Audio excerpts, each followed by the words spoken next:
like, I also had my moment where I was like, I just don't want to continue to repeat the cycles that I've seen in my life, Mm-hmm. And so my desire was strong enough to be able to start digging deep. And then when we started talking about marriage, I was just like, I don't want to bring this into marriage. I want us to be able to go into our marriage and really enjoy it, because you hear, the first year or two is so hard in marriage. And I believe it, but I feel like it's hard because you're still learning each other. Exactly. And so we took that time.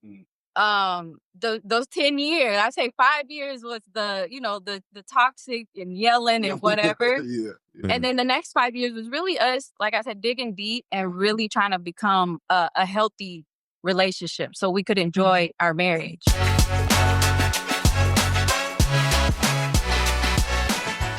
Welcome to Marriage Made Easier, where we help couples create healthy, meaningful, and long-lasting relationships. I'm your host, Asha Steele. And I'm Devin Steele. And we're so excited that you guys are tuning in today with us. Yeah, because we have another great episode. Today, we're sitting down with a couple who has turned their love story into a viral sensation, Darrel and Jennifer Peete. With over 2 million followers, they've captured hearts by sharing the funny, honest, and relatable moments of married life. After nearly 2 decades together, they've learned what it takes to keep the love alive, the laughter going, and the connection strong. And we're excited to discuss how. So without further ado, let's welcome the Peetes to the podcast. Welcome, guys. Man. Oh, man, appreciate it. We're excited to speak to y'all today. Yes. We are too. We really are. Yes. So let's get started just by getting to know you guys a little bit better. If y'all can share how y'all met and y'all love story. All right. I went down into Indianapolis my senior year in high school from St. Louis, Missouri. And I seen her in my business math class, not even knowing that she was a student or not, because she was just so, like, different looking. You know what I'm saying? She was so, like, up there. So, mature. Yeah, mature. Yeah. So, yeah, that's what we met. Nice.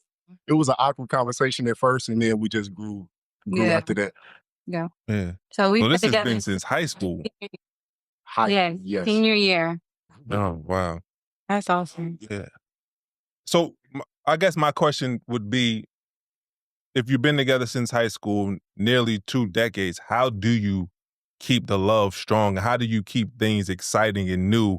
And how do you make sure that you're always paying attention to your partner? Because y'all have changed a lot, I would imagine, over all these years from high school.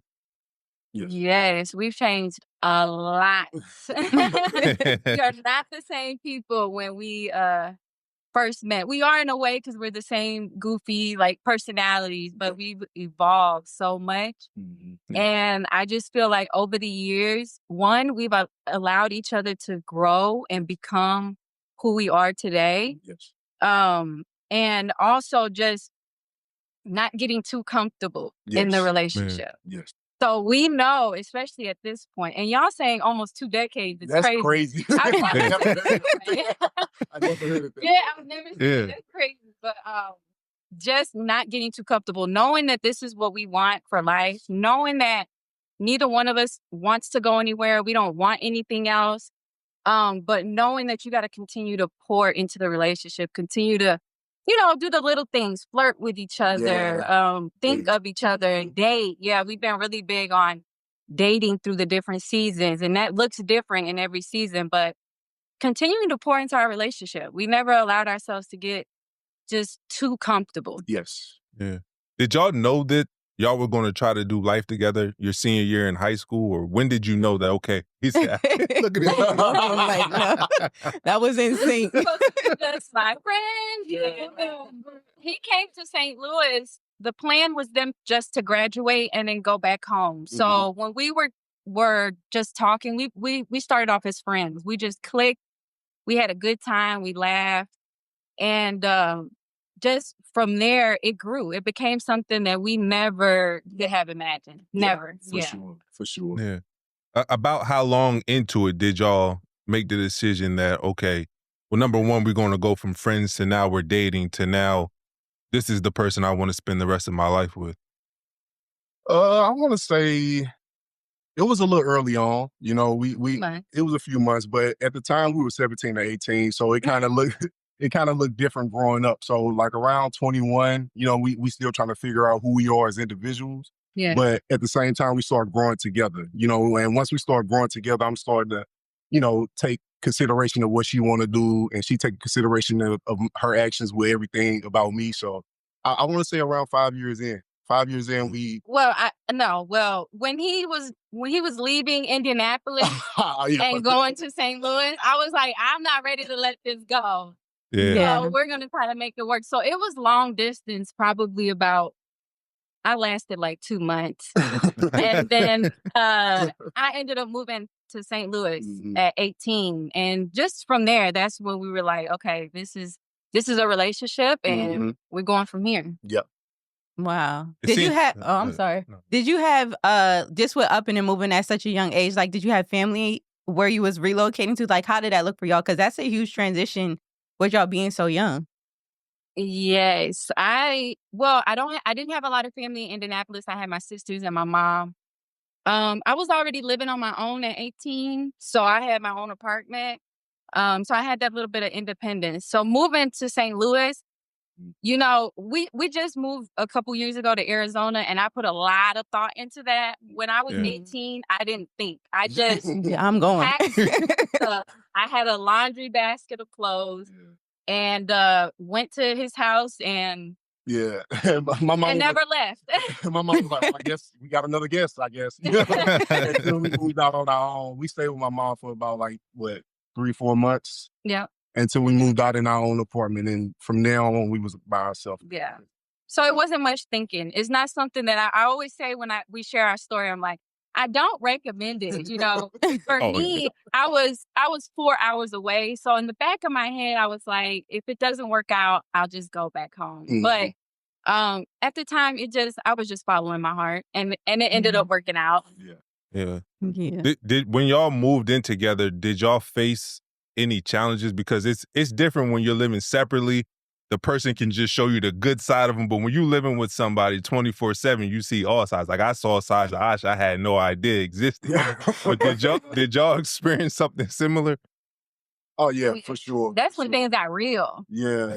That's when we started learning how we communicate, which wasn't much communication. But that's when we really started to learn each other's ways. And at the beginning it's all puppy love and everything is great. Absolutely. But when we moved in, that's definitely when we started to really get to know each other. Yeah.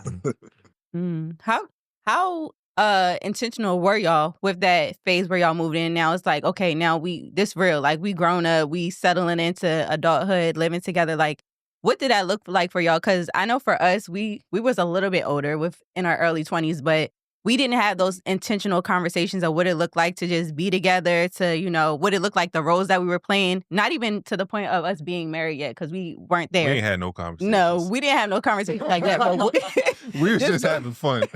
Right. Just going into that, like, were y'all intentional with that? Or was it just like, you know what, we just living life. We just going to see where it goes? Yeah, no, not at all. We weren't. We were just going along with the flow and picking up as we go, and learning. And like I said, we were so young at the time. So what it looked like then was way different than what it looked like now when you got sense and your frontal lobe developed. So it was just different then. It was just different. Yeah, I say, to be honest, about 5 years in is when we started being very intentional with our relationship. The first 5 years, I say, was just like a typical, you're trying to get to know each other, and I have triggers, he has triggers, but we don't know, we're still getting to know each other's upbringing, and we just weren't intentional. We knew we wanted to be together, but it wasn't intentional. But I would say around year 5 is when we were definitely like, well, at least I was like, I feel like we need to communicate better. I don't want to communicate this way. I want to get a little deeper. I want to share more, of my upbringing so you can understand me more. So at year 5 is when I would say we started being actually intentional with our relationship the way that it is today. Yeah. Did y'all go to therapy or something to work through that, or did y'all just have conversations amongst each other? It was more conversations amongst each other. I had a grandfather that I used to confide in. he was like the only person that I looked up to as far as marriage and good advice. But outside of that, it was just us working it through. Yeah. And leaning on each other. I always say we were lucky enough that we could have those difficult conversations. Yes. Because I'm big on if you're not able to, sometimes you do need that middle person to help y'all communicate. And because the walls go up, you get defensive, you're not hearing what they're saying. And I feel like I said, we've been lucky enough that we got to that place where we can hear each other, we can communicate, and we didn't need to add someone. Yes. But I feel like if you're not able to do that, 100%, I'm big on therapy. Like, give your relationship a fighting chance. Yes. And that could be what's stopping y'all is you just can't even get your message across. Yeah. So we've had a lot of therapy sessions with each other. Right. Absolutely. What is the key to communication for y'all? What did y'all have to change about the way that you communicated with each other in order to make things work? I would say just hearing her, listening to things from her perspective and not really going in the situation with your mind frame, your mindset. Because looking at it from her perspective, it kind of be like, oh, okay, I understand that when you say it like that. I understand where you're coming from when you say that, versus me just assuming or, just deflecting my personal traumas or my personal feelings into that situation and making it all murky and just yelling and, just talking not to respond, just listen to respond, not listening to understand. So yeah, I was gonna say actually listening. Yeah, that's listening. the part that a lot of people miss is like we're not just saying speak and say your feelings, but also be open to hearing the other person. Yeah. I think being able to put ourselves in each other's shoes when we're having a conversation and being like, okay, you know what? Maybe I don't agree with it, but when I put myself in your shoes, I can see where you're coming from. Yeah. Or I can see why you took this the wrong way or why you received it this way when I put myself in your shoes. So I think not just talking, communication isn't just talking for us. It's actually listening and to get to a middle ground. Like, let's have a conversation so we can deal with whatever the issue is and we can just move on and be happy. The whole thing is just getting to a resolution with every conversation. Yeah. I feel like that's key. Because once you let your partner know, like, you're never going to see eye to eye on everything, right? But if you allow your partner to know that you still care about their needs and you care about their feelings despite the differences, then I think that you can have an effective conversation. Like you said, it's just not about communication, it's about connecting. Are we connecting with each other? Are our words landing with each other? Do you understand what am I experiencing? Like, I'm not trying to change your experience. I'm just trying to share what I'm going through. And I think that once you get to that moment, it makes marriage a lot easier, but it is difficult when you're trying to break old habits. So for me and Asha, we sucked at communication, right? And then when we started to learn, we were implementing the things that we were learning, but sometimes we would take like 5 steps forward and then 10 steps back. Yeah. And we would get frustrated with each other. But then we had to start practicing grace that, like, we developed these habits over 5 years together. It's going to take us some time to break this down. How was that with y'all when y'all started to be more intentional, work on your communication, and sometimes, things didn't go the way that you planned? The same way. It was like 5 steps forward, 10 steps back. Yeah. Especially in the beginning. I think a lot of when we were, how you said it was like 5 years of y'all together. I was like, this is how I've been communicating my whole life. Yes. Yeah. So it's not just in a relationship with you, but my entire life, this is how I was taught. When I'm upset, I'm just going to get loud. I'm just going to say what I want. I'm just going to, and I'm not going to think about it. I'm not going to think about how it affects you or pick the right words. And so, I feel like starting to create that safe space to be able to communicate with each other and be able to, like I said, we had to go deep. At least for me, I had to build a trust. And once we started building that, I feel like we were holding each other accountable. Yeah. Once we were really working and being intentional, I would come to him and be like, Darrel, you remember what we talked about? We're supposed to be listening to each other. You're kind of shutting down. He had a habit of shutting down. Yeah, that was. I think my biggest thing was Just like me shutting down. I'm not for the bicker and going back and forth.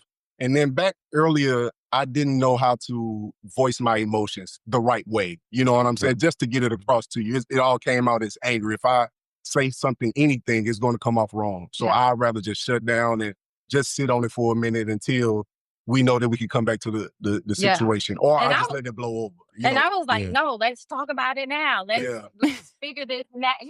You see how that... Y'all are us, we are y'all. We did the same exact thing. Look, Asha was the one that goes 0 to 100 real quick. And I was shut down because I don't like conflict. I don't like arguing back and forth. But then as we started to learn about our attachment styles, I realized that this was shaped from Asha's childhood. If she felt like her needs and feelings weren't being listened to when she was a child, she has to get loud in order to get people's attention. And she would do the same thing with me. If I wasn't letting her know that I understood her experience, she would get loud, but it wasn't like to attack me. It was trying to get me to see her pain and what she needed in that moment. And as we started to learn about that, I stopped shutting down as much. I try to open up like you, Darrel. A lot of times they say that men are emotionless. I don't believe that. I think all human beings have emotions. We don't know how to express our emotions the right way, right? And oftentimes it comes out as anger. So me shutting down was me trying to avoid the conflict so I don't become angry and this becomes a shouting match. And it completely changed the way that we communicate with each other. Yeah. Exactly. I was saying, So when y'all were... Oh, I'm sorry. Go ahead. Oh, go ahead. No, I was just going to say, when y'all were working through that or having those conversations and dialogue, this was before y'all got married.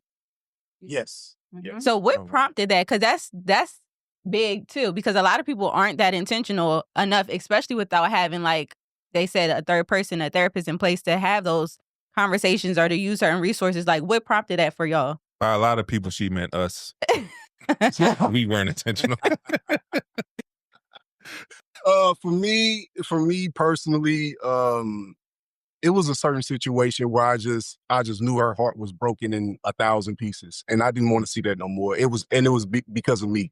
So I wanted to go in and change certain things because her heart was broken because of my pride, my ego, just me not really giving that much, attention to the situation. So I feel like from that point forward, I was intentional with hearing her out, seeing where she's coming from, understanding exactly why she reacted the way and do this and do that. So I feel like from that point forward, that's when it happened for me. And we didn't get married. We were together for 10 years before we got married. Yeah. Because, we got together young and we just said the first 5 years was just whatever. We were just in love and just winging it.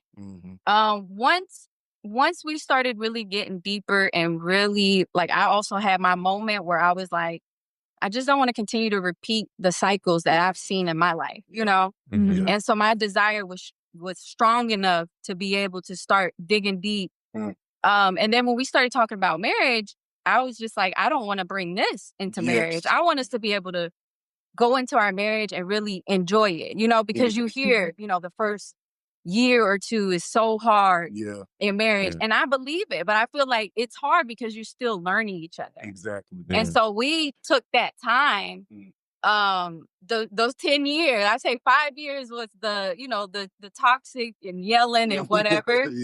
And then the next 5 years was really us, like I said, digging deep and really trying to become a healthy relationship so we could enjoy our marriage. Yeah, our philosophy was be married before you get married. So move as a marriage before you actually get to the altar. That way, when you actually make that move, it's seamless. The transition is seamless. It's not too much pressure on it because we've been doing the same thing before a ring was involved. So yeah. That's powerful. You just said that because I was thinking that as you were talking, especially what you said, Darrel, where you changed because you saw that you were hurting her and you didn't want to be the source of her pain. And so y'all basically experienced oneness before you actually became one when you got married. And I feel like that was the difference maker for me and Asha as well, because I reached a certain point where Asha would like try to convince me to change. And I had pride, I had ego, I wasn't willing to change. But we got to this moment where we call attunement, where I had a desire to understand and respect her inner world. And it was like our emotions became one. Like when she was hurting, I was hurting. When she was happy, I was happy. So in the moments where she was hurting, I felt that pain that she was feeling. So she didn't no longer had to try to convince me. I took the necessary steps to change as a man so that we can build life together. And I think that once you experience that type of oneness, it's a game changer because it's not a back and forth. Y'all are not butting heads trying to change each other. You purposefully grow together because you don't want to be the source of your partner's pain. You want to be the source of their joy. Mm-hmm. Yes. Yes. All of that. Absolutely. All of that. Yeah. And there was a point, like I said before that, where he wasn't like that. He wasn't that emotionally available. So I could be crying and he's like, Why you crying? And now completely different. Like you said, now it's definitely a oneness. Now we feel each other. When you love someone that deeply and you really start caring for them that way, you don't want to see them upset or anything like that. But I cringe at moments like those, man. I came so far. Don't get me wrong, I came so far. But at that moment, it was just so selfish. I'm in a relationship and I'm moving on my own terms, and whoever get hurt in the process, it is what it is. And something, like I said, something clicked where it was one situation. And I just looked at her in her eyes and seen the pain, heard the pain, you know what I'm saying? And it was just like, nah.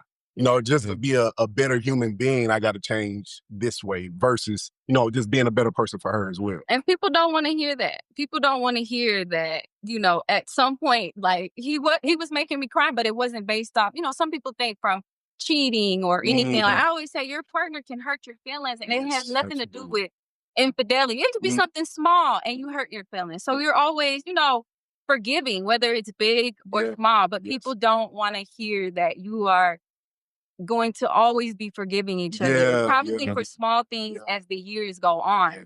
But you're continuously giving each other grace. You're growing, you're learning. And I feel like a lot of people don't want to hear that. They want to hear that he was always this amazing, emotionally available man. But he's come a long way. That's something to be proud of, Yeah. So through the work that y'all did, what was it like when y'all got to that moment where it was like, okay, we're going to do life? Like, I'm ready to propose. We're ready to get married and all of that. Like, what did that look like for y'all or for you? I knew I wanted to be at a certain spot financially. I know I wanted to be at a certain spot mentally. I know I wanted only to get married once and it was going to be with her.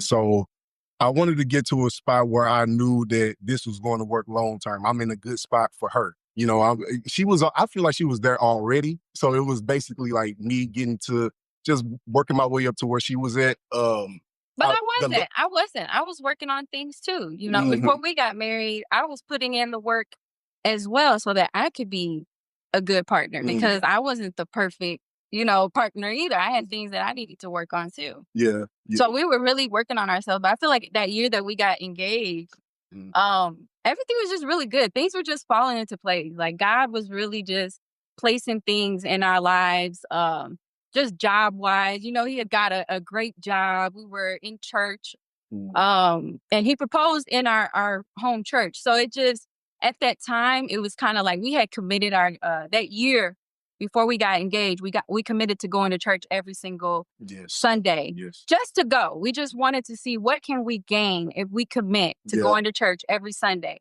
Whatever happens at the end happens at the end. There's no expectation. And his grandfather was the pastor, so this wasn't anything new for him. But like I said, at the end of the year, that's how it happened. We ended up getting engaged, and Man. Yeah. So I think one of the questions that I have that I think a lot of people have, and y'all answered it, but I just wanted to bring clarity to our listeners, is that y'all said that y'all was together for 10 years before marriage, right? And nowadays you see on social media, like the man need to know in 6 months. If he doesn't know, sis, you gotta go. And I'm like, that's not how this is. And Darrel, you talked about how you wanted to get yourself right and position yourself in order to take care of a family. Yeah. How important, Jennifer, was it? Because I think that a lot of men have lip service. They say these things in order to drag things along. But how important was it for Darrel's actions to meet his words? I'm so glad you asked that because that's exactly what I say. Because yes, when you hear 10 years, you think oh, well, first of all, you were waiting those 10 years for him, you know, to propose. But no, the thing is that we both knew what the end goal was, which was to be together, to be married, to have a healthy relationship. But his actions is what made me understand that he had true intentions of marrying me. I saw him working. He took his role of being a husband very seriously, which is why he wasn't just going to propose to me. And I saw that. I saw him trying to get himself in a better position to be, you know, a provider, to be the husband, to be the head of the household, because that's what he desired. And seeing the actions, his intentions with me is the only reason why we were on the same page. If we're on the same page, that's all that matters. It doesn't matter what the world thinks.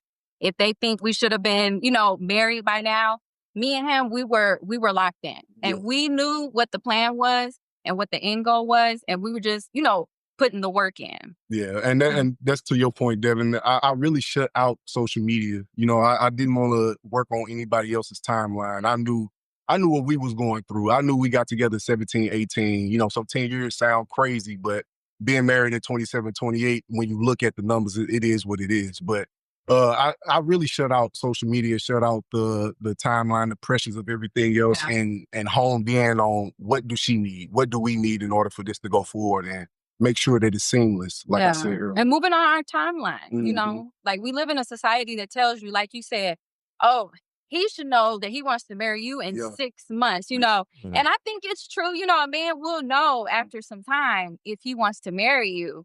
But it all comes down to you two knowing, okay, are we on the same page? Are you showing me that you're actually committed? He was acting like a husband before he was a husband. So he was already committed to me before we said I do. That's how I knew. So us getting married, it wasn't a, you know, once we got married, now you're this great man. No, he was already moving like my husband before he was my husband. Yeah, I want to get to a point that you said, Jennifer, earlier, where I think we hear a lot on social media where the woman is just like looked at herself where I'm the prize, right? I don't have to really get myself together. I'm just waiting for him to like come tell me or come ask me, right? And you took accountability in saying that, you know what, I had to work on myself too because I wanted to be the best wife I could be. What did that look like for you? Like, what made you say, you know what, I have to do the work so that I can show up for my husband when it's time? But what thing did you do to actually do that and go forward to be that wife? I know for me, I had a temper problem. So like I said, I was just quick to if I felt some type of way, I'm just going to let you know and I'm going to say it how I want to say it. And I grew up with that and I just did not want that. I realized I just had a aha moment when me and him were fighting. And I was just in the midst of fighting. I'm like, you are doing exactly what you said you would never do. You said, you know, years ago when you were in the midst of these things, you said you would never be in a position like this. You would never be in a relationship like this, right? But here you are. You're the one. Because again, Darrel shuts down. So at this time, he's not the one that's trying to, you know, do this and that. It was me. So I knew that from there, it started with me. I didn't even start with what he needed to work on. I was focused on me and how I wanted to start approaching situations or disagreements. And I think from there, that's when he started realizing, oh, you ain't yelling too much now. Yeah, you're not. You're being calm because I tell him, you know what, I don't want it to get elevated, so I'm gonna walk away. I'm not gonna do it. And he started seeing my change. But yeah, I definitely I was like, you got things to work on, girl. Like you, and I do think that's an issue. It's easy to look at somebody else and what they need to work on. Or you might even think like it's normal because of how you grew up. You thought that's okay. But for me, I knew that it wasn't. I knew I wanted better for myself. And this was before we had kids, but I was considering our future. And I'm like, I just want a better environment. You know, now we have a daughter.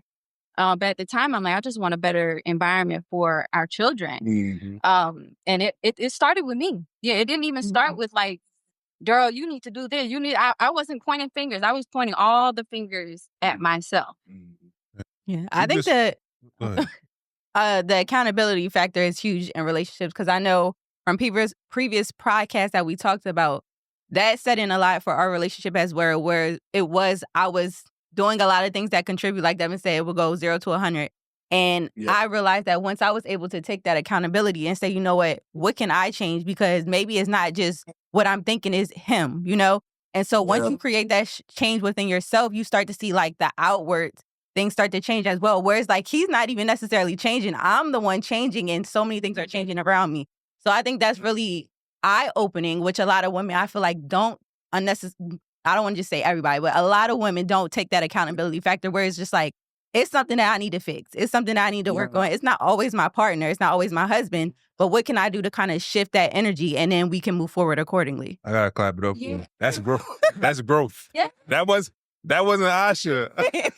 That wasn't the Asha of years ago.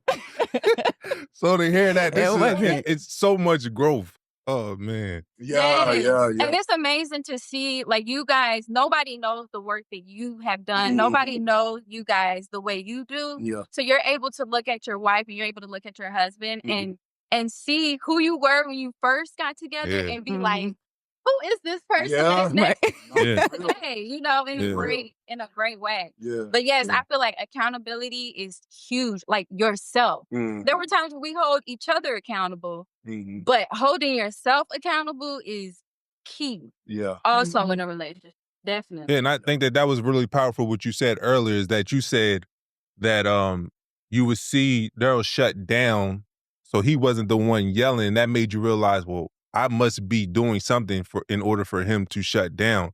And I think what's really powerful about being in partnership is your partner becomes a mirror, a reflection of you. And sometimes you just have to look at your partner's reaction to understand what actions you're taking in order to make them feel that way.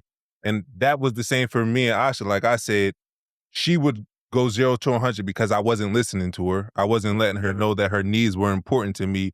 And I was shutting down because I felt like I was being attacked. That in those moments where she would try to tell me about myself, I felt like I wasn't good enough for her in that moment. So I would just try to retreat.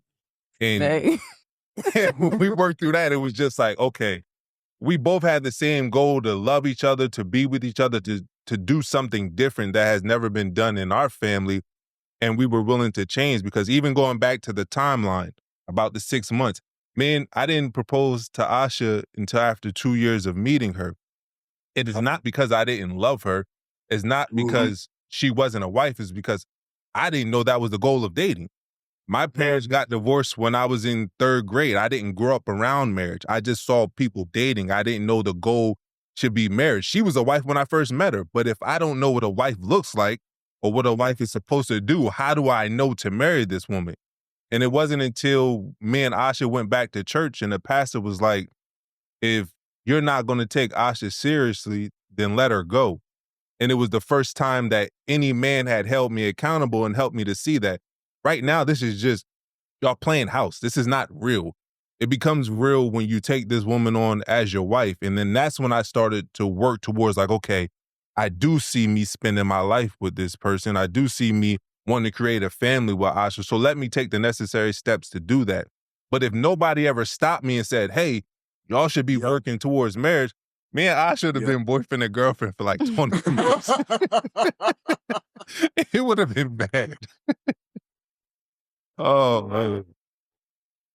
I feel that 100%, man. Because, like you said, to your point, it's not a lot of mentors out there. It's not a lot of examples for people that look like you. So, well, to navigate through that, to find love at the end of that, it's hard. You got to find something. You got to either dig deep inside or find somebody to give you that, to shed light on it. And like you said, it was a pastor that said, "Hey, if you ain't serious, let her go." Something as small as that can turn on something in your brain to be like, you know what, I want this, but we don't have that a lot of times. You got to dig deep sometimes, deep, and understand what does a person look like? What do I want to look like in this marriage? Yeah. What do I want to look like as a husband, as a boyfriend at that time? And make sure that she understands that I want to be here for her as well. And I had to do that myself for the most part. And that's why I love what you guys are doing. Mm-hmm. That's why we share our relationship and the things that have helped us, because I feel like it's out there. It's just people don't see it, Yes.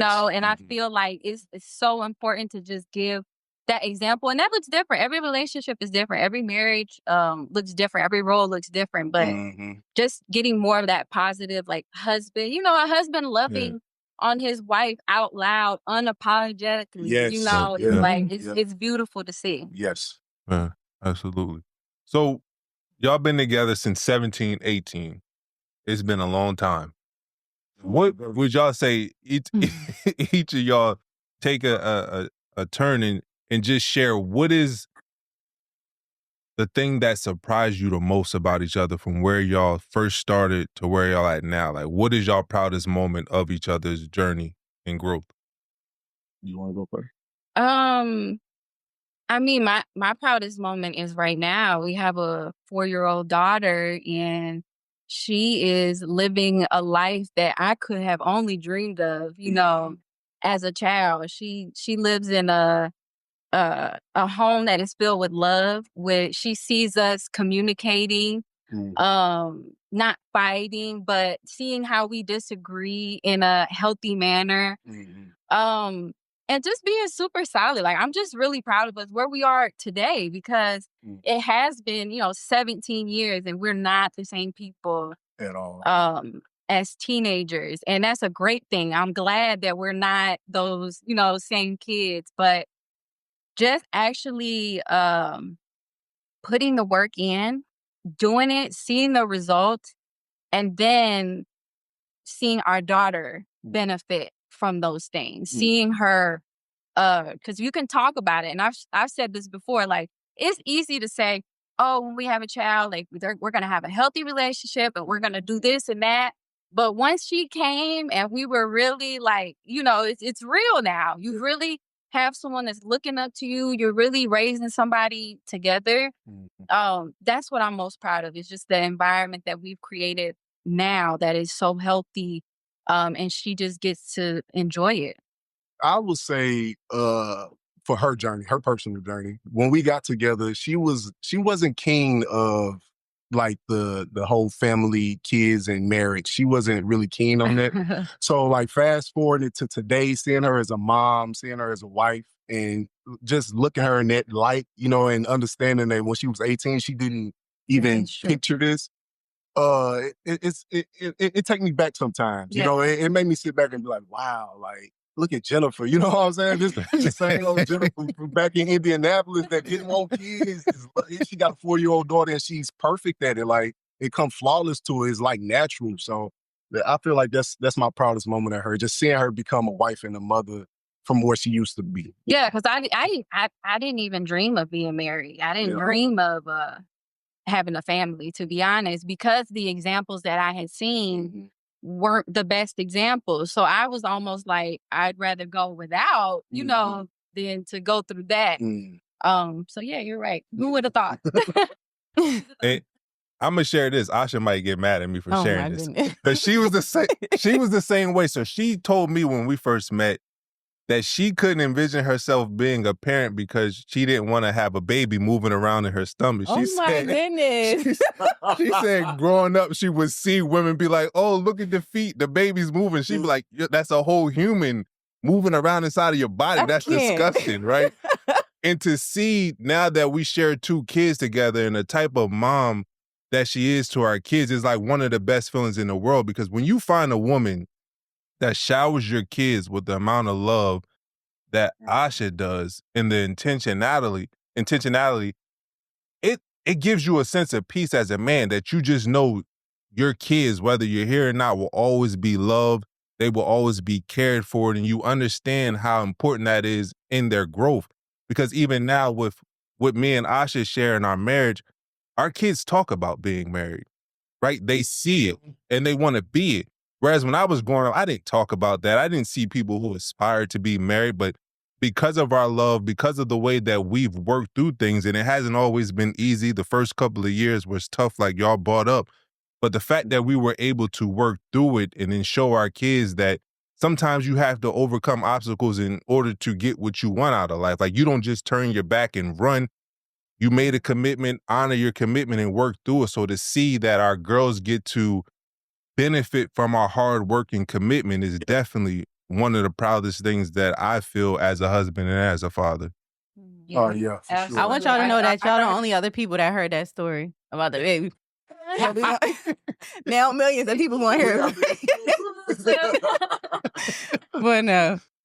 Oh, man. No, same. Same. Our daughter's the same. She wants to be a mom when she grows up. That when you ask her, And she's 4. yeah, and I'm trying to tell her, girl, you can have a career. You don't have to be a mom. And she's like, no, I want to be a mom. Nah, this is what I want. And I take it now as a compliment, the way my husband broke it down. And you know, I'm like, She just want to be her. That's all it is. Yeah. She just want to be her. She don't know you as nothing else but mom. She just want to grow up and be just like mama. And that, I feel like that's the beauty in it. You know, knowing where she came from and knowing that my daughter wouldn't have to go through those same things, go through those obstacles to try to figure out, you know, break down these traumas and these childhood traumas. She don't have to go through that. Her childhood won't look like hers, you know. Yeah. And for her to see that as a mother and the daughter dynamic, I think it's beautiful. I think it's beautiful to be her savior before she even know. You know? Yeah. I think that's like a best compliment too, because just like you said, she's being able to see you in that light and to say, oh, I want to be a mom. It's like, I want to be mommy, because that's the only thing that I'm looking at and I'm comparing myself to. So that's a beautiful compliment. Yeah. Yes. Breaking generational curses. Mm-hmm. Yes. Before we ask y'all your last question, where can people find you at? If they want more of this type of information that you're sharing, if they want to watch y'all funny videos, where can they find y'all at? So on social media, we're on Instagram, TikTok at The Peetes. And we also have our podcast on YouTube, The Peetes After Dark. We also have like honest conversations just like this. That's why we were so excited to sit down and talk to you guys and talk to, you know, just another couple that gets it. Yeah. Our journeys probably aren't the same, but we can understand, you know, the real work that goes into that. So I appreciate y'all for real. For real, just to have a platform and showing that it is like this, because it's so clouded by everything else. It's so clouded by the opposite. You know the culture is. It's just normalized. Everything else is normalized outside of a healthy relationship. It's deemed boring versus, yeah. you know what I'm saying, versus what's going on. So I really do appreciate y'all platform, man. Understanding like we ain't the only ones that's out there doing it, you know. Yeah. And y'all. Exactly. And people don't understand boredom in marriage is a beautiful thing. If you don't know how to be bored together, you don't really know how to live together. It doesn't have to be exciting every day. Like me and Asha can be doing nothing and enjoy each other's time with each other. Like that's people have been through so much in their life that there have been so much trauma that has been around them that if things are not just constantly in chaos, they don't feel comfortable. And when you work through that, you realize you don't have to be in chaos. You don't need to experience chaos to feel alive. You can be bored and feel alive. And that's what marriage has showed me and her. Because I used to, especially being in the NFL, I used to go out all the time. I don't need to go nowhere now. Like I just had fun with my family, sitting in the house. And that type of peace that I get and comfort that I get from that is something I can't really explain in words, but I try to show people through my content and my videos how amazing it is to be a father and to be a husband. And I appreciate y'all for doing the same thing, because even when I read y'all bio on YouTube, y'all said that y'all started the podcast because y'all just wanted to be genuine. Y'all wanted to show people about their married life, and a lot of people aren't doing that. So I'm glad we have another couple out here doing it, and that's why we wanted to bring you on so our listeners can go listen to your podcast, because the more they're surrounded by these type of couples, I think the more they will feel empowered to try to build the marriage that they want for themselves. We appreciate it. We appreciate it. Yeah. So The Peetes After Dark on YouTube, that's where we get a little deeper, and on social media as well. But we're a little goofy also on social media. So this is the Marriage Made Easier podcast. So we like to ask our guests, what is one thing that you both can answer, learned over the years that made y'all marriage a little bit easier? I would say the biggest thing is consideration. Like everything that I do, every step that I take, I consider her feelings, her reactions, anything, every move I make, anything that I do, she's at the top of the list is How is this going to affect her? How is this going to move her? Is this going to shake anything in her world? You know what I'm saying? So I feel like consideration was the heaviest lesson that I learned in marriage. I'd say, and this might be a little cliche thing, but realizing that it's me and him versus whatever the problem is, whatever's going on, whatever the issue is, Mm-hmm. just knowing that me and him we're on the same team Mm-hmm. and we're going to get through whatever, but it's not me versus you. It's Yeah. not, I'm not trying to win and he's not trying to win. We're just trying to get through whatever this is and continue to, be happily married. So just understanding that we're on the same team. Mm-hmm. And like I said, it's me and him versus the problem. Yeah. Powerful. I lead you with this, Darrel. I feel you about taking in consideration about how my wife will react to whatever I do. I know I went from what would Jesus do to what would I should do. So anytime I'm thinking about doing something, if I'm not in her presence, it's like, what would I should say to me right now? What would I do if I did this? And it completely changed the way that I show up in the world. So I definitely feel that. Nah, man, I appreciate y'all coming on and sharing your story. I think it's extremely powerful. I think that the work that y'all are doing is extremely necessary because it takes people like us to try to put this positivity out there. Marriage gets so much negativity nowadays, and a lot of people don't aspire to do it because they're looking at the wrong people. They're looking at the wrong example. So as long as we continue to push content, continue to show up in this world, I think we can change the perspective of marriage and make people actually want to do this. So thank you. Yes. Yes.